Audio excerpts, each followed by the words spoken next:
Greetings, this is Sean Episcopo from ThroughTheNewTestament.com.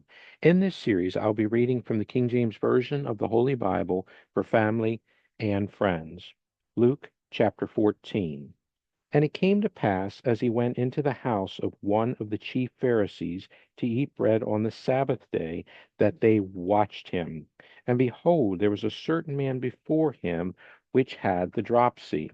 And Jesus answering spake unto the lawyers and Pharisees, saying, Is it lawful to heal on the Sabbath day? And they held their peace.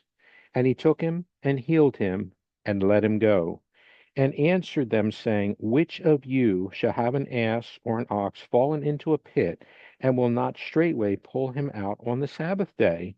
And they could not answer him again to these things.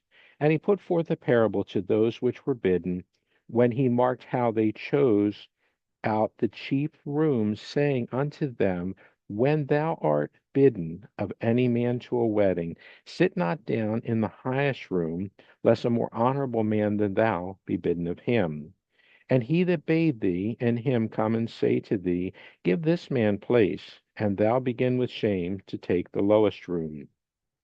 But when thou art bidden, go and sit down in the lowest room, that when he that bade thee cometh, he may say unto thee, Friend, go up higher. Then shalt thou have worship in the presence of them that sit at meat with thee. For whosoever exalteth himself shall be abased, and he that humbleth himself shall be exalted. Then said he also to him that bade him, When thou makest a dinner or a supper, call not thy friends, nor thy brethren, neither thy kinsmen, nor thy rich neighbors, lest they also bid thee again, and a recompense be made thee. But when thou makest a feast, call the poor, the maimed, the lame, the blind, and thou shalt be blessed, for they cannot recompense thee, for thou shalt be recompensed at the resurrection of the just.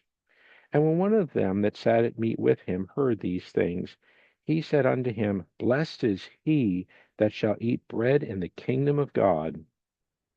Then said he unto him, A certain man made a great supper, and bade many, and sent his servant at supper time to say to them that were bidden, Come, for all things are now ready. And they all, with one consent, began to make excuse. The first said unto him, I have bought a piece of ground, and I must needs go and see it. I pray thee, have me excused. And another said, I have bought 5 yoke of oxen, and I go to prove them. I pray thee, have me excused. And another said, I have married a wife, and therefore I cannot come. So that servant came and showed his lord these things.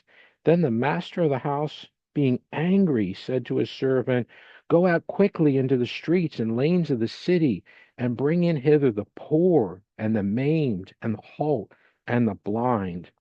And the servant said, Lord, it is done as thou hast commanded, and yet there is room.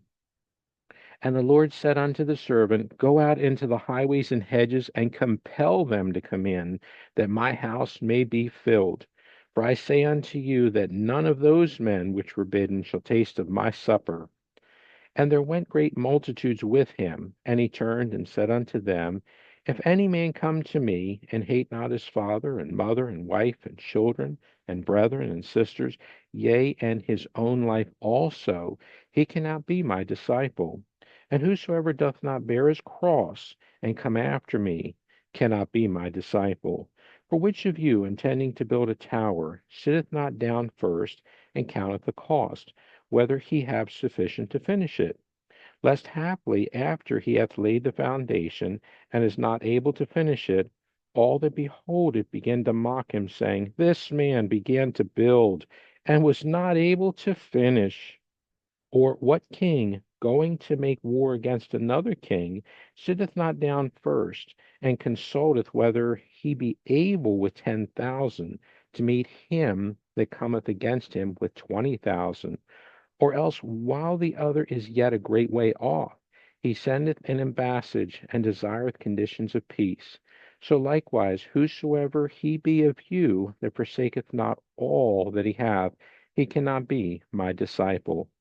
Salt is good, but if the salt have lost his savor, wherewith shall it be seasoned? It is neither fit for the land, nor yet for the dunghill, but men cast it out. He that hath ears to hear, let him hear. Thanks for listening, and God bless.